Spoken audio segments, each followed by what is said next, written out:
let's not get ahead of ourselves. Steve is actually here. We're going to kick things off with our MLB panel. DraftKings contributors Steve Buchanan, Nick Friar, and Rotowire's Erik Halterman. Now, guys, it's time for Put Up Your Views, everyone's favorite segment, okay? Steve's going to give his pick for each position. You guys are going to agree, or you're going to pivot to someone else and face Steve's wrath. All right, Steve, we know that you don't want to participate in, like, the May the 4th be with you stuff. You hate Star Wars, apparently. I don't know, whatever your reasons are. Talk to me about your pick for pitcher, Nick PIVETTA. Why are you going with this guy? Yeah, I mean, any game that is doing any Star Wars promotions, just make sure to boycott them for today. We don't need that in the game of baseball. But let's talk about somebody we do need tonight, and Nick PIVETTA. I mean, I could easily go on this show and be like, oh, play Jacob deGrom tonight. Like, wow, like everybody doesn't know that already. Let's talk about somebody that could kind of fly under the radar, like Nick PIVETTA at 7,900. He's facing the Tigers tonight. You know what the Tigers' wins above replacement is? It's negative 2.8. That is the worst mark in the league. Now, if you don't know what that means, I'm going to put it in layman terms for you. It's really bad. So they have that. Then they have the second highest K percentage in the league against righties at 29%. Only 275 WOBA, a 164 isolated power, and a 77 WRC plus. What that all means is that they are literally one of the worst offenses in the league. Nick PIVETTA's looked quite good for the Red Sox so far this season. Give credit where it's due. He's missing bats at a fairly good rate, 10.5% swing and miss rate, limiting hard contact. Checks all the boxes that you want in this start. So yes, you can play the high price guys tonight. Nobody's going to fault you for that. But when you need an SP2, my guy's going to be Nick PIVETTA tonight. Nick Friar, PIVETTA had 26.3 fantasy points his last time out. Are you going to agree with Steve here, or are you going to pivot to someone else? Before I agree with Steve, Jesse, I want to say may the 4th be with you. I don't understand why Steve doesn't like fun outside of sports, but whatever, that's his issue, I guess. But I do agree with him on the PIVETTA pick. He brought up the stats that I was going to lean on. WOBA, second to last, the Tigers, second to last versus right-handed pitching for the Tigers, second to last in OPS versus right-handed pitching, and then of course second in K percentage versus right-handed pitching. And their ground ball, fly ball percentage rate, the splits there, I like that too. But with PIVETTA, the reason why I'm confident in him going forward, look, his price eventually, if he keeps having success, it's going to get too high. But right now at 7.9, I'm fine with it against the Tigers. And his contact rate is the lowest it's been in his career on pitches in the zone. So I still feel like he has a little bit more left in him. It's just a matter of when does the price become too much for what he's actually producing. But for right now, against the Tigers, most pitchers against the Tigers I'm comfortable with. And tonight, I'm fine with PIVETTA. All right, Erik, do you agree with these guys? The price is okay for you right now. You want to agree, or are you going to pivot to someone else? I'm actually going to go in a different direction here. I don't hate PIVETTA. I get the appeal. I think pretty much all of the appeal is it's the Tigers. They've got a 67 WRC plus overall. The next worst team is at 80, so they're lapping the field in how bad they've been. But you're talking to a Phillies fan here. We're on year 5 of 10% of us thinking this is definitely the year for Nick PIVETTA, and 90% of us thinking it's definitely not the year for Nick PIVETTA, and I'm afraid that's probably the way it's going. Some things are going well for him, but his 2.81 ERA isn't remotely backed by the estimators because he's walking about 1 in every 6 batters, and that's not sustainable even against a lineup like the Tigers. I think if you're looking to go cheap, I like Husker Inoa, who's within 300 of PIVETTA's price. He's also facing a below-average lineup. The Nationals rank 19th by WRC plus, not quite last by a mile like the Tigers, but they haven't been great. And he's got an ERA under 3 that is backed by the estimators. He's striking out 32.1% of opposing batters and walking just 5.7%. So if you're looking for a guy in that price range, I'm going to take a guy whose good ERA is actually backed by some strong peripherals. All right, we had a pivot from Erik. Let's talk about your infielder pick, Steve. RHYS Hoskins versus the Brewers. Tell us why you're going with this guy. It's going to cost you $5,400. In your article, you said you're going to almost always get him in your lineup when he's facing a lefty. Look at that. Love when you do the research. Love when you read the content over at DraftKings.com/playbook. There's a little plug for you. But I do like RHYS Hoskins a lot tonight.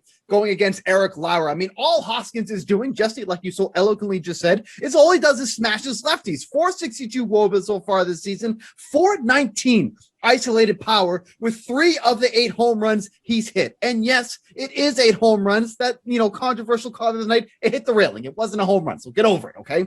But we haven't seen much of Lauer since the beginning of last season. So if you want to peel back the numbers and just look at his career number, all he does is get smashed by righties, gives up a ton of home runs to righties, a ton of hard contact. With the way that Hoskins is swinging the bat right now, he's absolutely somebody I want to pay up for with the infield there at first base. I know he's expensive. I know there's a lot of starting pitching that you want to pay up for tonight, but Hoskins is in such a great matchup. And like I said, the power has been there. He's been one of the best hitters against lefties on the Phillies for years now, so shouldn't change too much tonight. And I like that matchup against Erik Lauer. All right, Erik, he's 5,400. Do you feel like you're going to go with RHYS Hoskins here, or you want to pivot? Yeah, I like RHYS Hoskins for basically all the reasons Steve said. Great matchup, great park. Lauer doesn't strike out a lot of guys and doesn't keep the ball on the ground. That's exactly what you want for a power hitter. I will note Hoskins has kind of changed this season. In the past, he's been sort of a medium power guy who gets on base a ton. This year, he's suddenly walking well below average, 6.7% of the time, and he's striking out well over 30%. But he's smashing the ball when he does hit it. So there's a little bit to worry about going forward, but honestly, for fantasy reasons, you'd rather a guy, drop his OBP and get more power. So I think especially for tonight, no issues with him, even at that price. Nick, even at the price tag, you going to go with RHYS Hoskins? Look, I'm never going to denounce a RHYS Hoskins pick because I do love the guy, but at the same time, I'm not going to go with him tonight for my infield. I'm going to go with Max Muncy instead at 41K. 4,100, excuse me. Going up against Alzolay tonight. Now, pay attention because we got a doubleheader. Make sure you're checking the lineups right beforehand. Of course, this is for the later game. But all of his extra base hits this year have come against right-handed pitching. What's that? 2 doubles, a triple, and I think 3 home runs. So he's got like a 909 OPS against right-handed pitching. And all of 4 out of the 6 extra base hits that Alzolay has given up have come against left-handed pitching, including 2 of the 3 home runs he's given up this year. So I'm going with Muncy so then I can kind of spend a little bit more with my outfield. Okay, speaking of outfield, let's go there. Steve, you're going with FRANMIL Reyes. This guy just reinstated from paternity leave. Why is he your pick? Yeah, congrats on that. As Myra Rose once say, congrats on the bebe. But I mean, he just simply has so much power against lefties, already a 286 isolated power against them. And tonight he's facing Mike Minor. I don't know what Mike Minor's problem is. He gets a new team. You think you want to make a great first impression. All he's been doing is giving up earned runs every single start he's going out there. Righties have already tagged him for 5 of the 6 home runs he's allowed in 25 2/3 innings. 333 WOBA, 5.29 FIP. Mike Minor just simply does not look like the guy he was a few years ago with the Rangers. This Cleveland Indians club is sneaky against this split, and Reyes is one of those reasons, hitting in the heart of the lineup here. Just had an amazing game last night coming back from the paternity list. Should continue once again tonight against Mr. Minor. Nick, what do you think? You think he's on a hot streak right now? You want to go with Reyes? Part of me now wants to go with Reyes just because of Steve's idea behind the the Schitt's Creek the quote, but the execution there was so I'm gonna stick with Byron Buxton, who I know he's expensive tonight, but when you look at the 2 picks that I have so far for you in my infield and outfield, it's only 0.1K more than what Steve's got going for you right now so far.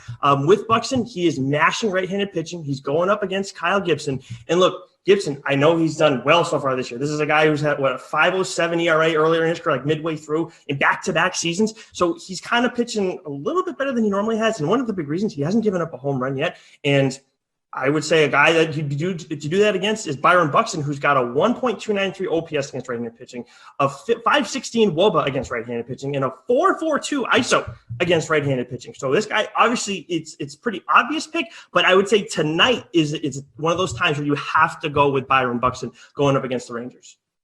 All right, Erik, what do you think? FRANMIL Reyes, he's going to cost you $4,900. Do you want to go with this guy, or you're looking elsewhere for your outfielder? I think Reyes is a perfectly fine pick, although there's somebody I like just a little bit more who's just a little bit cheaper, and Jordan Alvarez. It comes in $200 cheaper. Both of them will get the platoon advantage.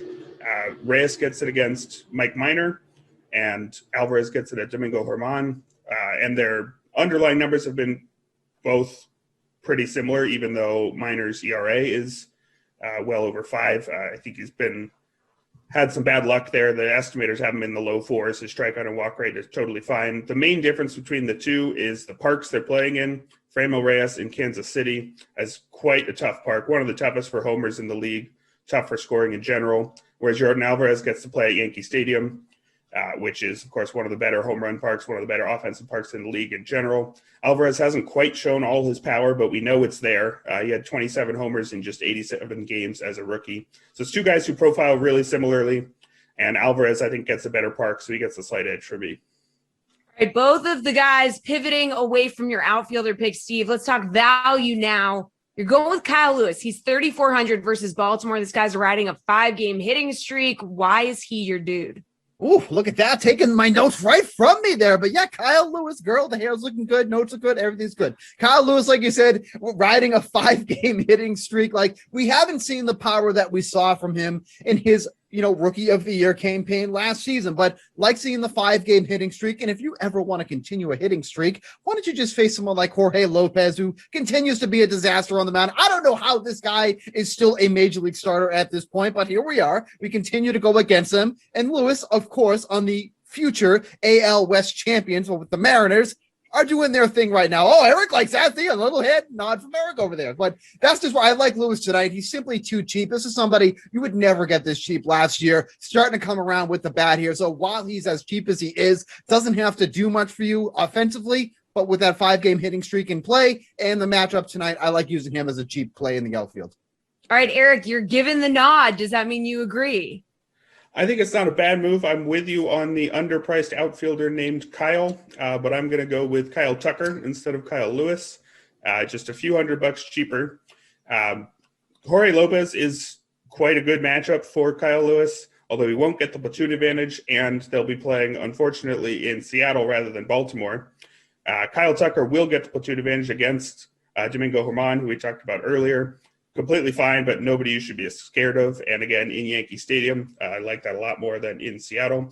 And Kyle Tucker, his poor start seems very fluky compared to Lewis's. Well, Lewis has only played 11 games due to injury, so there's not much to say there. But for Tucker, he has got a 179 batting average in balls in play.